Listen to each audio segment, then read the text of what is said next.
ನಾನು ಏನು ಹೇಳ್ತಾ ಇದ್ದೀನೋ ನಾನು ಹೋದ ಮೇಲೆಯೂ ಕೂಡ ನಾನು ಹೇಳಿರ್ತಕ್ಕಂಥ ಮಾತು ಸರಿ ತಪ್ಪು ಇದು ಎರಡರ ಬಗ್ಗೆನೂ ತರ್ಕಬದ್ಧವಾಗಿ ತಾವು ಯೋಚನೆ ಮಾಡಬೇಕು ಅಂತ ಹೇಳಿ ತಮಗೆ ಮನವಿ ಮಾಡ್ತಾ, ಮಾನ್ಯ ಸಿದ್ದರಾಮಯ್ಯನವರೇ,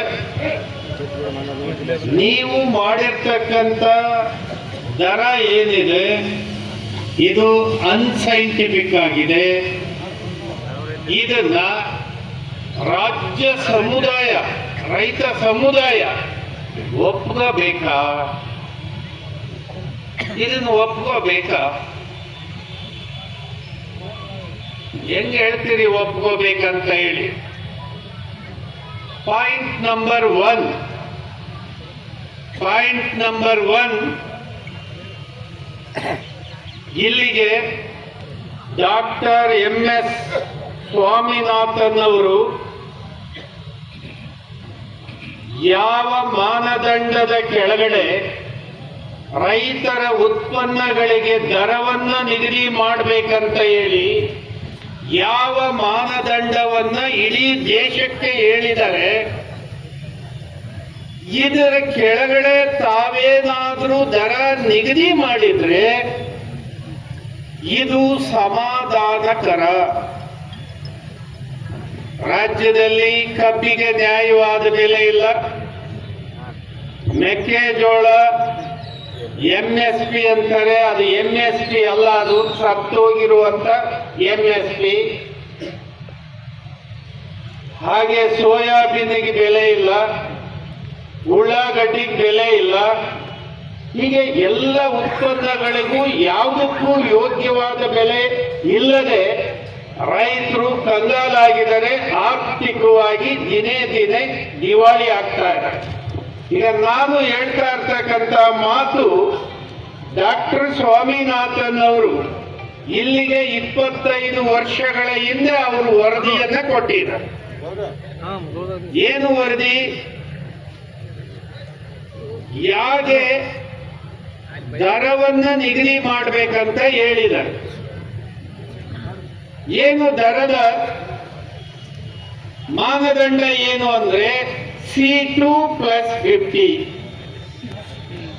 C2+50 ಅಂದ್ರೆ ಇದು ಇಂಗ್ಲಿಷ್ ಪದ ಆದ ಕಾರಣಕ್ಕೆ ಕಾಸ್ಟ್ ಆಫ್ ಕಲ್ಟಿವೇಶನ್ ಅಂತ ಹೇಳಿ. ಸಿ ಅಂದ್ರೆ ಏನು ನಾವು ಉತ್ಪಾದನೆಗೆ ಹಾಕುವಂತ ಬಂಡವಾಳ ಏನಿದೆ, ಆ ಬಂಡವಾಳ, ಈ ಬಂಡವಾಳದಲ್ಲಿ +50 ಅಂದ್ರೆ ಏನು ಈಗ ಬಂಡವಾಳ ಹಾಕಿದೀವಿ, 1 ಕ್ವಿಂಟಲ್ ಕಬ್ಬು ತಯಾರು ಮಾಡಿ 1 ಟನ್ ಕಬ್ಬನ್ನ ತಯಾರು ಮಾಡಲಿಕ್ಕೆ 1 ಟನ್ ಕಬ್ಬು ತಯಾರು ಮಾಡಲಿಕ್ಕೆ 3,000 ರೂಪಾಯಿ ಖರ್ಚಾಗುತ್ತೆ.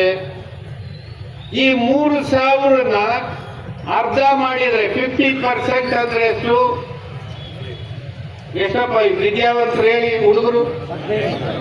1500. ಈ 3,000ಕ್ಕೆ 1500 ಸೇರಿಸಿ ಎಷ್ಟಾಗುತ್ತೆ? 4,500. ಸ್ವಾಮಿನಾಥನ್ ಅವರ C2+50 ಮಾನದಂಡದಲ್ಲಿ 4,500 ರೂಪಾಯಿ ಕಬ್ಬು 1 ಟನ್ನಿಗೆ ಕನಿಷ್ಠ ಬೆಲೆ ಅಂತ ಹೇಳಿ ಘೋಷಣೆ ಮಾಡಿ. ಎಷ್ಟು ಹೇಳಿ? 4,500. ಸಿದ್ದರಾಮಯ್ಯನವ್ರು ಘೋಷಣೆ ಮಾಡಿರೋದು ಯಾವ ಲೆಕ್ಕ? ಅದು ಇದು ಯಾವ ಲೆಕ್ಕ? ನಿಮ್ಗೇನಾರ ತಲೆ ಬುಡ ಇದೆಯಾ ಮಿಸ್ಟರ್ ಸಿದ್ದರಾಮಯ್ಯನವ್ರೆ? ನಿಮ್ ಸರ್ಕಾರಕ್ಕೆ ನಿಮಗೆ ಅಡ್ವೈಸ್ ಮಾಡಕ್ಕೆ ಇದಾರಲ್ಲ ಎಕನಾಮಿಸ್ಟ್ಗಳು, ಅವಕ್ಕೇನಾರ ತಲೆ ಬುಡ ಇದೆಯಾ? ಇಂಥ ತಲೆ ಬುಡ ಇಲ್ಲದೆ ಲೆಕ್ಕ ಹಾಕ್ತಕ್ಕಂಥ ನಿಮ್ಮ ಸರ್ಕಾರದ ತೀರ್ಮಾನ ಏನಿದೆ? ಇವತ್ತೇನು ನಾವು 3,200 ಅದು 11.25 ಇಳುವರಿ ಇದ್ರೆ 3,300 ಅದಕ್ಕೆ ಸರ್ಕಾರದಿಂದ 50 ರೂಪಾಯಿ. ಇದನ್ನ ನಾವು ಒಪ್ಕೋಬೇಕಾ? ಒಪ್ಕೋಬೇಕಾ? ಒಪ್ಕೋಬೇಕಾ ಬೇಡ? ಇದನ್ನ ಸಿದ್ದರಾಮಯ್ಯನವ್ರಿಗೆ ಹೇಳೋಣ. ಈ ಸಭೆ ಮೂಲಕ ನಿಮ್ಮ ಘೋಷಣೆ ಆಗಿರ್ತಕ್ಕಂಥ ತೀರ್ಮಾನವನ್ನ ಮುಧೋಳದ ಸಂಗೊಳ್ಳಿ ರಾಯಣ್ಣ ಸರ್ಕಲ್ನಲ್ಲಿ ಇಲ್ಲಿ ಸೇರಿರ್ತಕ್ಕಂಥ ಬಹಳ ದೊಡ್ಡ ಸಂಖ್ಯೆಯ ರೈತರು ನಾವು ತಿರಸ್ಕಾರ ಮಾಡಿದ್ದೇವೆ. ಹೇಳ್ಬೋದಾನೆ? ಇನ್ನೊಂದ್ಸಾರಿ ಚಪ್ಪಾಳೆ ಹೊಡೀರಿ, ಸಿದ್ದರಾಮಯ್ಯ ಕೇಳಬೇಕಲ್ಲ.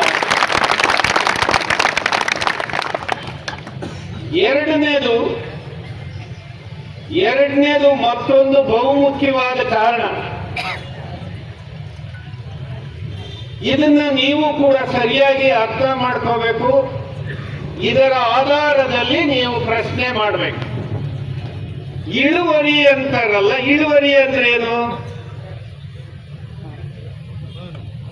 ಇಳುವರಿ ಅಂದ್ರೆ ಏನು? ಇದು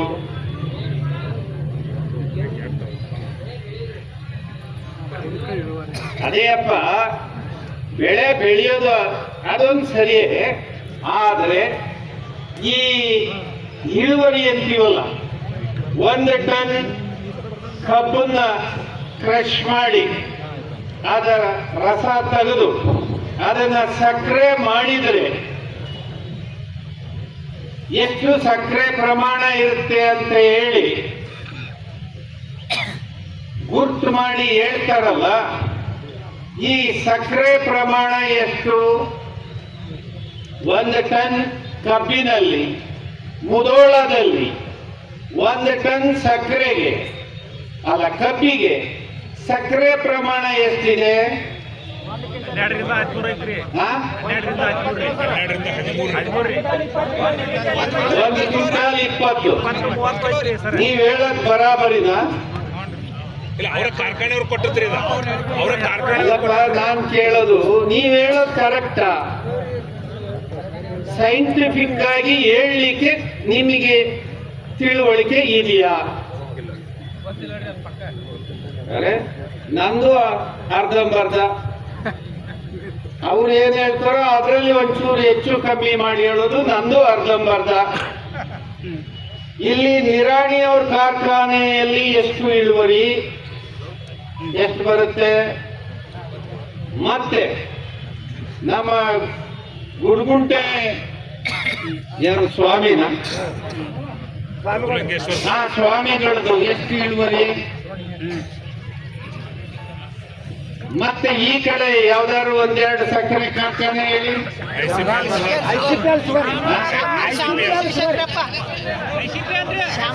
ಶಾಮ್ನೂರ್ನಲ್ಲಿ ಎಷ್ಟು ಇಳುವರಿ?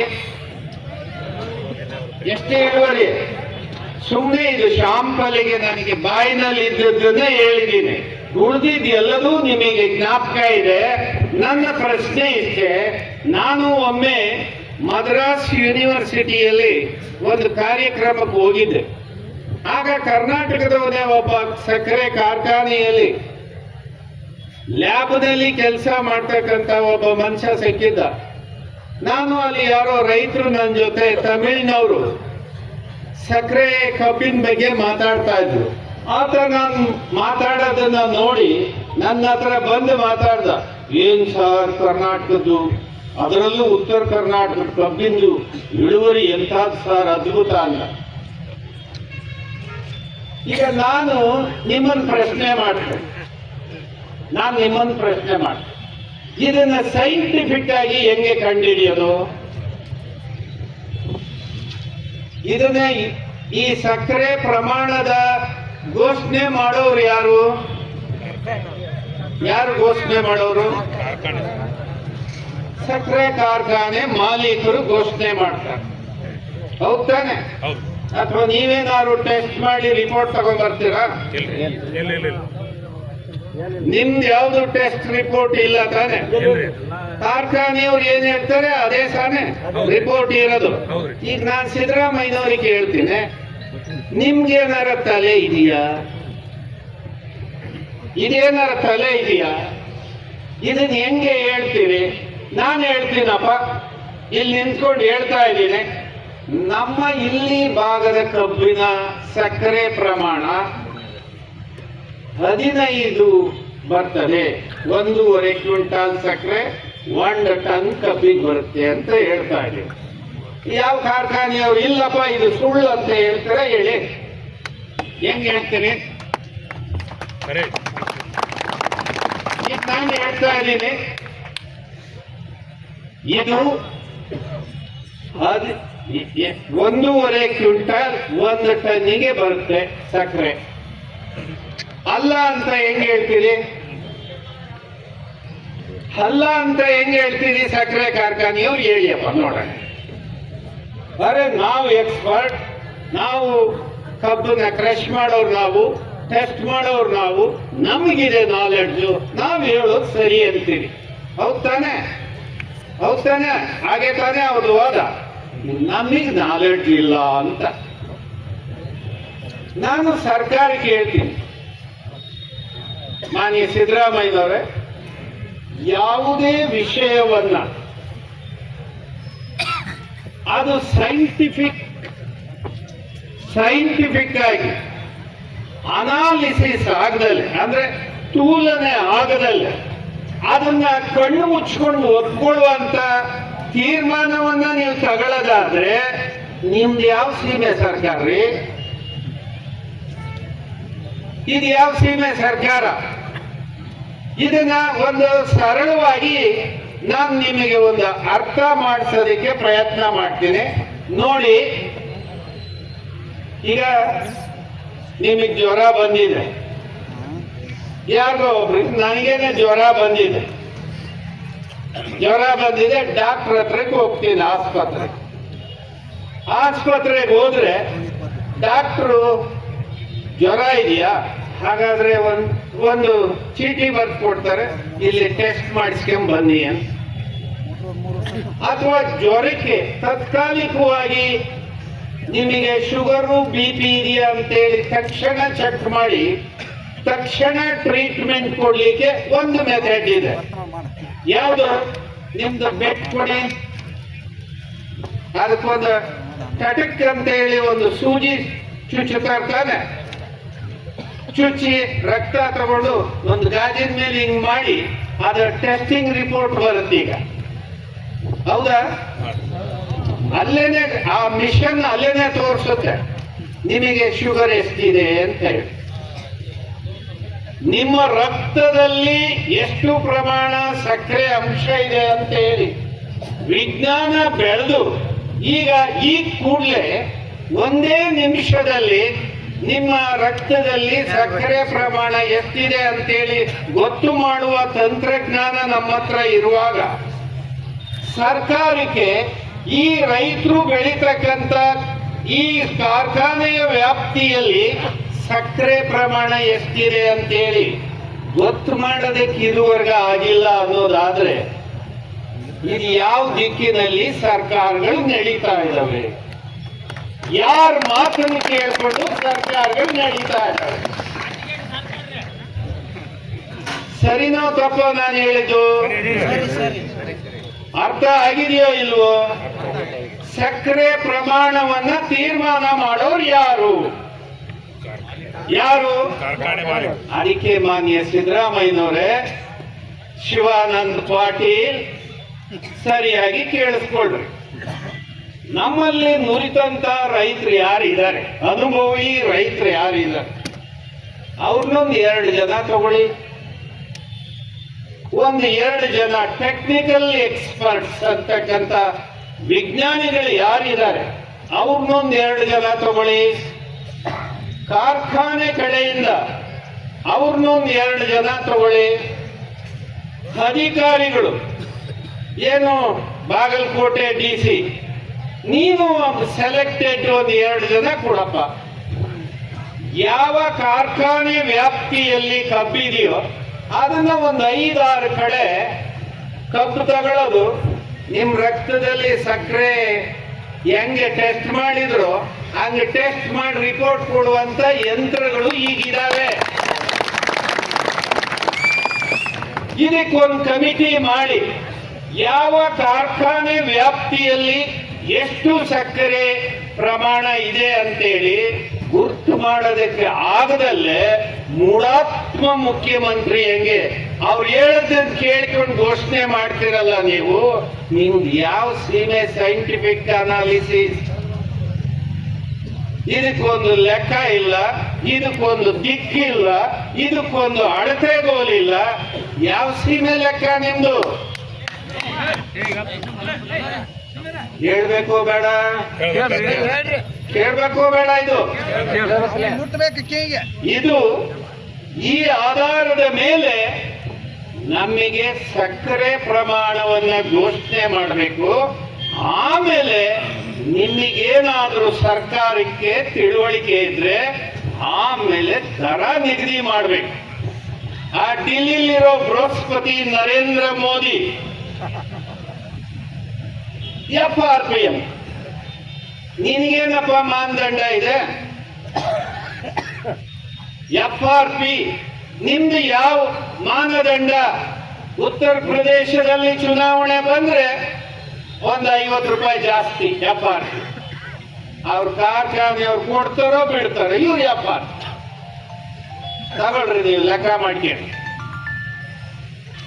ಯಾವುದೇ MSP FRP ಕಾನೂನು ಪ್ರಕಾರ ಜಾರಿಗೆ ಆಗದೇ ಇದ್ರೆ ಇದು ಕಾನೂನಲ್ಲ, ಇದು ಕಾನೂನಲ್ಲ. ನಿಮಗೆ ಹೇಳಲಿಕ್ಕೆ ನೈತಿಕತೆ ಇಲ್ಲ. ನಿಮ್ಮ ನೈತಿಕತೆಯ ಉತ್ತರಗಳ ಅಲ್ಲ, ನಿಮ್ಮ ತೀರ್ಮಾನಗಳಲ್ಲ. ನಿಮ್ಮ ಎಲ್ಲ ತೀರ್ಮಾನಗಳನ್ನ ನಾವು ಈ ಸಂದರ್ಭದಲ್ಲಿ ತಿರಸ್ಕಾರ ಮಾಡಿದ್ದೀವಿ. ಇದ್ರ ಜೊತೆಗೆ ಮೂರನೇದು ತಗೊಳ್ಳಿ, ಮೂರನೇ ಅಂಶ. ಇಲ್ಲಿ ಅಲ್ಲಿ ಯಾರು ಮಾಧ್ಯಮದವ್ರನ್ನ ಬಿಟ್ಬಿಡಿ, ಅವರು ಇಡೀ ರಾಜ್ಯಕ್ಕೆ ಹೇಳ್ಬೇಕು ನಿಮ್ ಸಮಸ್ಯೆ ಏನಂತ ಹೇಳಿ ಬಿಟ್ಬಿಡಿ, ಕೂತ್ಕೊಳ್ಳಿ. ಈಗ ಈ ಕಡೆ ಗಮನ ಕೊಡಿ. ಮೂರನೇ ಅಂಶ ಏನಪ್ಪ? ಶಿವಾನಂದ ಪಾಟೀಲ್ ಸಕ್ಕರೆ ಮಂತ್ರಿಗಳೇ, ನಿಮಗೆ ಒಂದು ರೈತರು ಡಿಮ್ಯಾಂಡ್ ಅನ್ನ ಶುರು ಮಾಡಿದ್ರೆ ಯಾರನ್ನ ಕರೆದು ಚರ್ಚೆ ಮಾಡಬೇಕು, ತೀರ್ಮಾನ ಮಾಡಬೇಕು, ಸರ್ಕಾರದ ತೀರ್ಮಾನ ಅಂತೇಳಿ ಘೋಷಣೆ ಮಾಡಬೇಕು. ಇದು ನಿಮಗೆ ಕಾಮನ್ ಸೆನ್ಸ್ ಇಲ್ಲ ಅನ್ನೋದಾದ್ರೆ ಯಾವ ಸೀಮೆ ಸಕ್ಕರೆ ಸಚಿವ್ರಿ ನೀವು? ಯಾವ ಸೀಮೆ ನಿಮ್ದು ವ್ಯವಹಾರ? ಇಲ್ಲಿ ಬಲವಂತವಾಗಿ ಸಕ್ಕರೆ ಕಾರ್ಖಾನೆಗಳನ್ನ ತೆರೆಯೋದಿಕ್ಕೆ ಆಗೋಗಿದೆ, ತೀರ್ಮಾನ ಆಗೋಗ್ಬಿಟ್ಟಿದೆ. ಈ ತೀರ್ಮಾನವೆಲ್ಲ ರೈತರೆಲ್ಲ ಪಾಲನೆ ಮಾಡಬೇಕು ಅಂತ ಇವ್ರು ಹೇಳ್ತಾ, ಆ ಕಡೆ ಮತ್ತೊಂದು ಕಡೆಯಿಂದ ಕಾರ್ಖಾನೆಯವರು ನಾವು ಸರ್ಕಾರದ ಆದೇಶವನ್ನ ಪಾಲನೆ ಮಾಡಲಿಕ್ಕೆ ನಮಗೆ ಪೊಲೀಸ್ ಬಂದೋಬಸ್ತ್ ಕೊಡಬೇಕು, ರಕ್ಷಣೆ ಕೊಡ್ಬೇಕಂತೇಳಿ ಅವ್ರು ಕೇಳ್ತಕ್ಕಂತ ವಾದ. ಇದನ್ನೆಲ್ಲ ನಾವು ಒಪ್ಪಬೇಕಾ?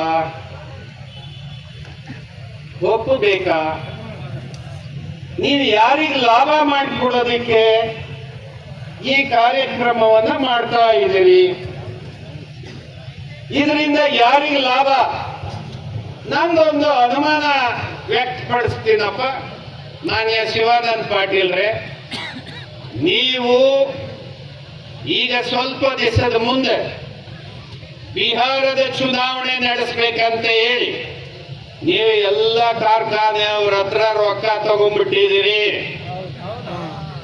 ಈ ರೊಕ್ಕ ತಗೊಂಡು ಕಾರ್ಖಾನೆಯವ್ರಿಗೆ ಅನುಕೂಲ ಆಗಲಿ ಅಂತ ಹೇಳಿ ನೀವು ಈ ತೀರ್ಮಾನವನ್ನ ರೈತರಿಗೆ ಬಲವಂತವಾಗಿ ಒಪ್ಪಿಸುವಂತ ಪ್ರಯತ್ನವನ್ನ ಮಾಡಕ್ ಹೊರಟಿದ್ದೀರಿ ಅಂತ ಹೇಳಿ ನನಗೆ ಅನುಮಾನಪ್ಪ.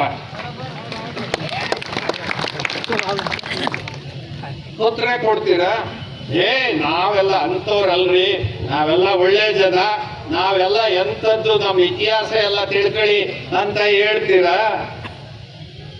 ಹಂಗಂತ ಹೇಳಕ್ಕಾಗತ್ತಾ? ಹೇಳಕ್ಕಾಗತ್ತೇನ್ರಿ? ಹೇಳಿ ನೋಡೋಣ, ಹೇಳಿ ನೋಡೋಣ. ಯಾವುದೋ ಕೆಲ್ಸಕ್ಕೆ ಬಾರದ ವಿಷಯಗಳನ್ನ ಸಿದ್ದರಾಮಯ್ಯ ಏನೋ ಎಥಿನಾಲ್ ಮಾತಾಡಿದ್ರು ಅಂತ ಹೇಳಿ ಮಾನ್ಯ ಜೋಶಿ ಆ ಕಡೆಯಿಂದ ಬಲವಾಗಿ ಬ್ಯಾಟಿಂಗ್ ಮಾಡೋದು,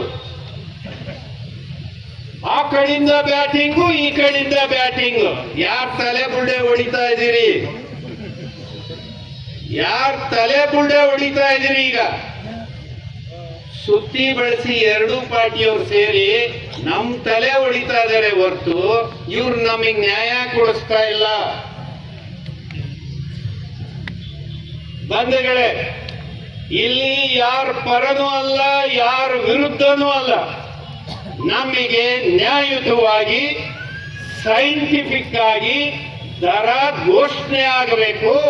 ಈ ದರ ಘೋಷಣೆಗೆ ನಿಮ್ಮ ಮಾನದಂಡ ಏನಾಗಿರ್ಬೇಕು, ಆ ಮಾನದಂಡದ ಕೆಳಗಡೆ ದರ ಘೋಷಣೆ ಆಗಬೇಕೇ ಹೊರತು ನೀವು ಈ ಕುರುಡು ಲೆಕ್ಕಾಚಾರವನ್ನ ಇಟ್ಕೊಂಡು ರೈತರನ್ನ ದಾರಿ ತಪ್ಪಿಸುವಂತ ಕೆಲಸವನ್ನ ನೀವು ಮಾಡಕ್ ಹೋಗ್ಬೇಡಿ.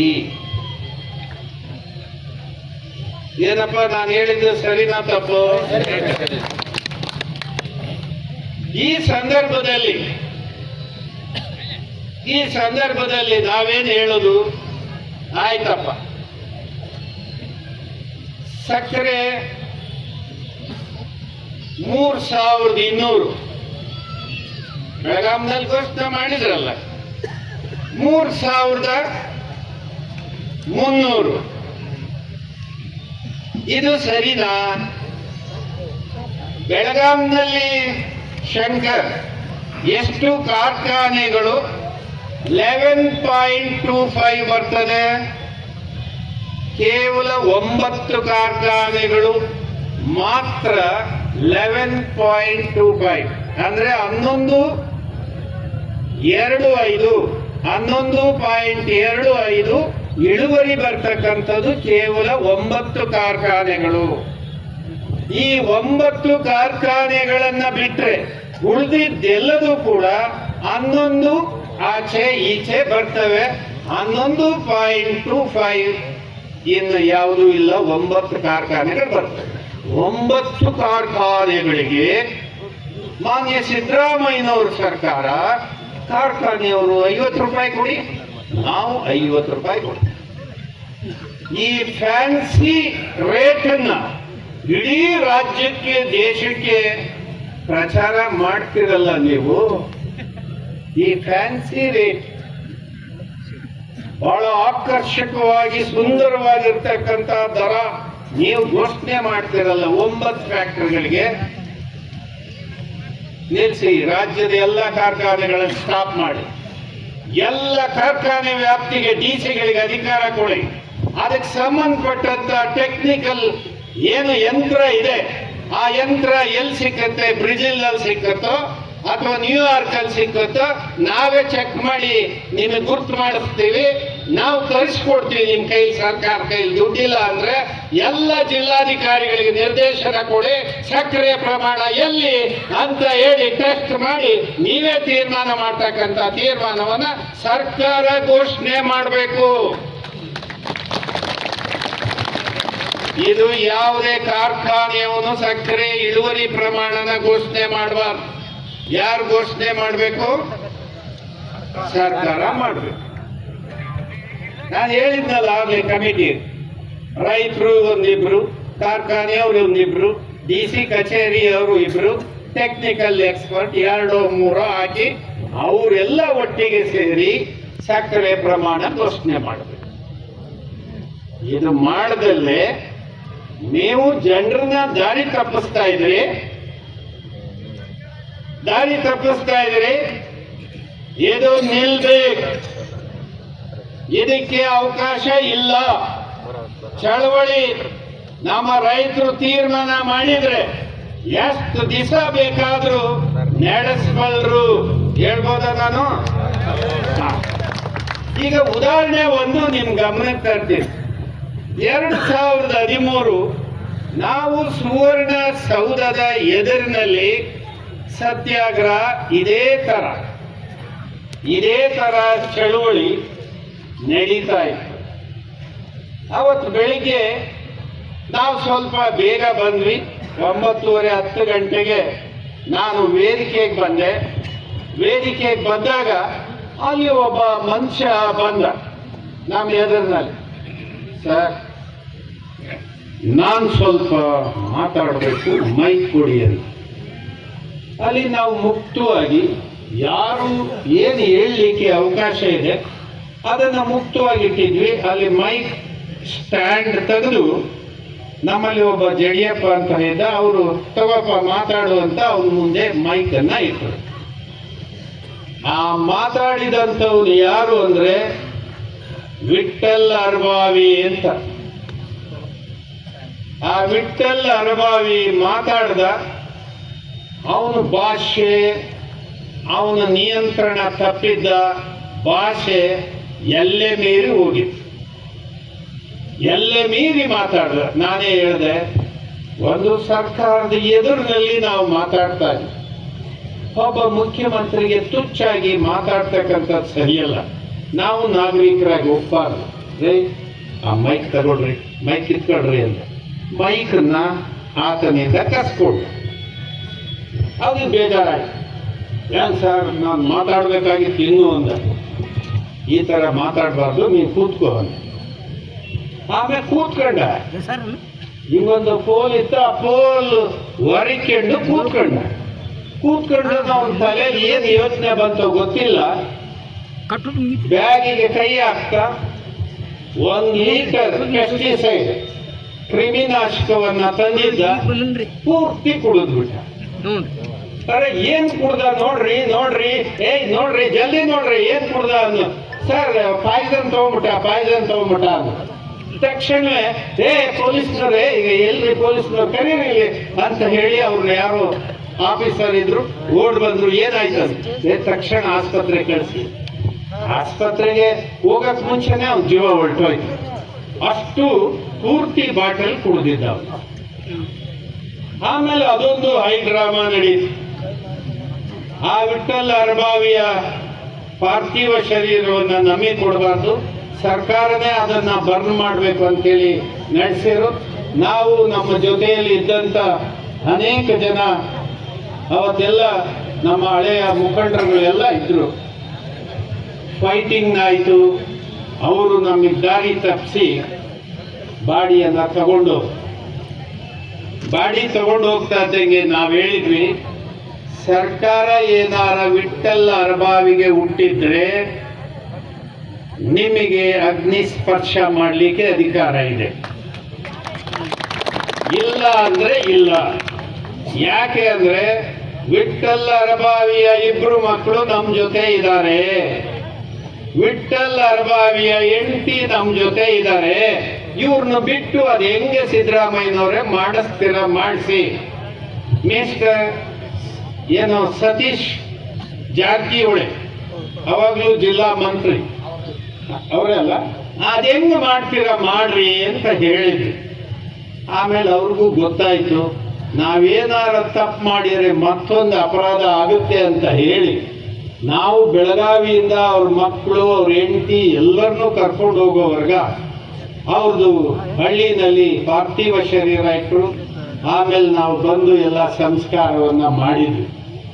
ಆ ದಿನ ಸಿದ್ದರಾಮಯ್ಯನವ್ರ ಸರ್ಕಾರ ತಗೊಂಡಂತ ತೀರ್ಮಾನ ಏನಾಗಿತ್ತು, ಇದು ಈಗಿನ ಸಿದ್ದರಾಮಯ್ಯನವ್ರ ಸರ್ಕಾರಕ್ಕೆ ಇದು ಪಾಠ ಆಗಬೇಕು, ಉದಾಹರಣೆ ಆಗಬೇಕು.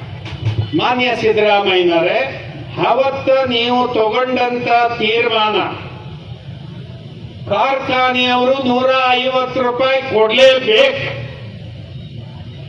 ನಾವು 350 ರೂಪಾಯಿ ಕೊಡ್ತೀವಿ. ಒಟ್ಟು 500 ರೂಪಾಯಿ 1 ಟನ್ ಕಬ್ಬಿಗೆ ಆ ದಿನ ನೀವು ಘೋಷಣೆ ಮಾಡಿದ್ರಿ. ಸರ್ಕಾರದಿಂದ 350 ರೂಪಾಯಿ ಕೊಟ್ರಿ. ಮಹಾರಾಷ್ಟ್ರ ಸೇರಿದಂಗೆ ಮಹಾರಾಷ್ಟ್ರದಲ್ಲಿ ನಮ್ಮ ಕರ್ನಾಟಕದಲ್ಲಿ ರೈತರಿಗೆ ಕೊಟ್ಟಂತ ದರ ಏನಿದೆ ಅದು ಉತ್ತರ ಪ್ರದೇಶ ಹೊರತುಪಡಿಸಿ ದೇಶದ ಯಾವುದೇ ರಾಜ್ಯದಲ್ಲಿ ಆ ಧಾರಣೆ ಇರಲಿಲ್ಲ. ಅದನ್ನ ಸಹಾಯ ರೈತರಿಗೆ ನಿಮ್ಮ ಹಸ್ತವನ್ನ ನೀಡಿ ದಾಖಲೆ ಮಾಡಿದಂತ ಸಿದ್ದರಾಮಯ್ಯನವ್ರಿಗೆ ಈಗ ಯಾಕೆ ಸಣ್ಣ ಬುದ್ಧಿ?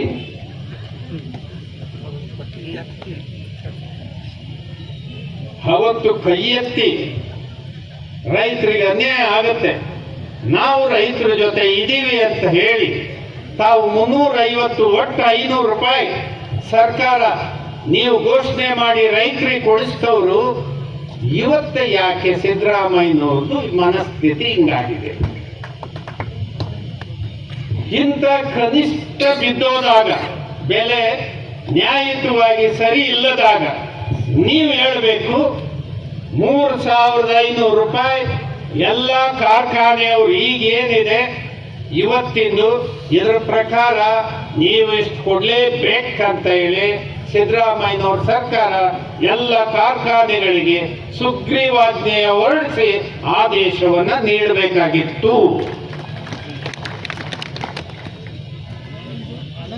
ನೀವು ಕಾರ್ಖಾನೆಯವರಿಗೆ ಹೇಳಿ ನೋಡಿ, ಇದು ಸರ್ಕಾರದ ಆಜ್ಞೆ, ಇದನ್ನ ನೀವು ಪಾಲನೆ ಮಾಡದೇ ಇದ್ರೆ ಸರಿ ಬರಲ್ಲ, ಇದು ಕೊಡ್ಲೇಬೇಕಂತ ಹೇಳಿ ನಿಮ್ಮ ಸರ್ಕಾರಕ್ಕೆ ದಮ್ ಇದ್ರೆ ಇದನ್ನ ಕೊಡಿಸ್ತಾ ಇದ್ವಿ.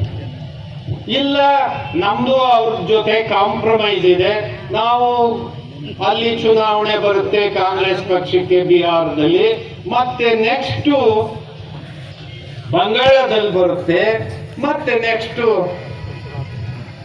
ಇನ್ನೊಂದು ರಾಜ್ಯದಲ್ಲಿ ಬರುತ್ತೆ. ಹಾಗಾಗಿ ಕೊಡೋದು ತಗೊಳ್ಳೋದು ಇರುತ್ತೆ. ನಮಗೆ ಹೇಳೋದು ಕಷ್ಟ ಅನ್ನೋದಾದ್ರೆ ನಾವ್ಯಾಕೆ ನಿಮ್ಮನ್ನು ಒಪ್ಕೋಬೇಕು? ಸಿದ್ದರಾಮಯ್ಯನವ್ರನ್ನ ಸರ್ಕಾರ ಬರಬೇಕು, ಈ ಕೃಷಿ ಕಾಯ್ದೆ ರದ್ದಾಗಬೇಕು, ರೈತರ ಪರವಾಗಿ ಸಿದ್ದರಾಮಯ್ಯ ನಿಲ್ತಾರೆ ಅಂತ ಹೇಳಿ ನಾವು ನಿಮ್ಮನ್ನು ಬೆಂಬಲಿಸಿ 136 ಸೀಟನ್ನ ತರಲಿಕ್ಕೆ ನಾವೆಲ್ಲ ಸಹಾಯ ಮಾಡಿದ್ವಲ್ಲ. ಎಲ್ಲಿ ನಿಮ್ಮ ಉದಾರತನ? ಇದೇನ ಕೊಡೋದು ರೈತರಿಗೆ? ಇಂಥ ವಿಷಕಾರಿಯಾದಂಥ ತೀರ್ಮಾನಗಳನ್ನ ನಾವು ಒಪ್ಪಲಿಕ್ಕೆ ಸಾಧ್ಯ ಇಲ್ಲ. ಮಾನ್ಯ ಸಿದ್ದರಾಮಯ್ಯನವರೇ, ನಿಮಗೆ ಕಾರ್ಖಾನೆಗಳಿಗೆ ಹೇಳಿ ಕೊಡಿಸುವಂತ ದಮ್ ನಿಮಗಿರ್ಬೇಕಾಗಿತ್ತು. ಅದಿಲ್ಲ ಅಂದ್ರೆ ಸರ್ಕಾರವೇ 500 ರೂಪಾಯಿ ಕೊಟ್ಟು 3,500 ರೂಪಾಯಿನ ಘೋಷಣೆ ಮಾಡಬೇಕಷ್ಟೇ.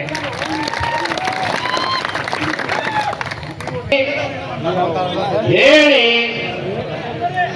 3,500 ರೂಪಾಯಿ 3,500 ಕೊಡಿಸ್ಬೇಕು.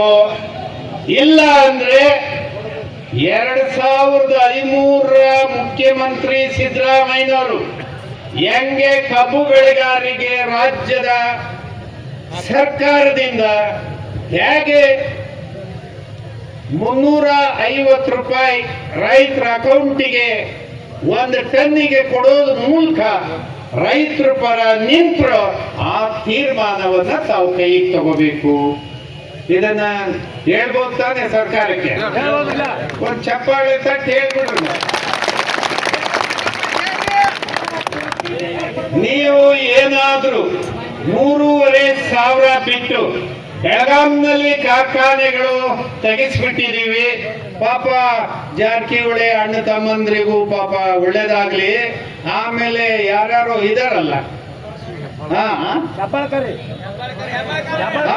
ಲಕ್ಷ್ಮೀ ಹೆಬ್ಬಾಳ್ಕರ್ ಪಾಪ ಮಂತ್ರಿ ಇದಾರೆ, ಅವ್ರಿಗೆಲ್ಲ ಸಹಾಯ ಮಾಡ್ಬೇಕು. ಮತ್ತಿನ್ಯಾರಪ್ಪ, ರಮೇಶ್, ಪ್ರಭಾಕರ್ ಕೋರೆ, ಏನೇನೋ ತಮ್ಮ ಅಜೆಂಡಾ ಇದೆಯಲ್ಲ. ನಮಗೂ ಸ್ವಲ್ಪ ಮಾನ ಮರ್ಯಾದೆ ಇರ್ಬೇಕ್ರಿ. ರೈತರಿಗೂ ನಮಗೂ ಸ್ವಲ್ಪ ಮಾನ ಮರ್ಯಾದೆ ಇರ್ಬೇಕು ಅಲ್ವೋ ಅಣ್ಣ? ಅಲ್ಲ, ನಾವು ಒಂದು ಎಂಥ ತಪ್ಪು ಮಾಡ್ತಾ ಇದ್ದೀವಿ ಅಂದ್ರೆ, ನಾವು ಪ್ರತಿ ವರ್ಷ ಇದೇ ಹರ್ತಾಳ ನಡೆಸ್ಬೇಕಾ? ಆ ಸಕ್ಕರೆ ಕಾರ್ಖಾನೆ ಮಾಲೀಕ ಅಲ್ಲದವನ್ನ, ಅವನು ಯಾರು ಆಗಿರ್ಲಿ, ಸಕ್ಕರೆ ಕಾರ್ಖಾನೆ ಮಾಲೀಕ ಅಲ್ಲದವನ್ನ ಚುನಾವಣೆಯಲ್ಲಿ ಗೆಲ್ಸಕ್ಕಾಗಲ್ವ ನಮ್ಗೆ? ಅವರು ಇವರು ಅಂತ ನಾನು ಮಾತಾಡ್ತಾ ಇಲ್ಲ. ಆ ಪಕ್ಷ ಈ ಪಕ್ಷ ಹೇಳೋದಿಲ್ಲ. ಯಾರೇ ಇರಲಿ, ಸಕ್ಕರೆ ಕಾರ್ಖಾನೆಯವನಿಗೆ ನಾವು ಓಟ್ ಹಾಕಲ್ಲಪ್ಪ.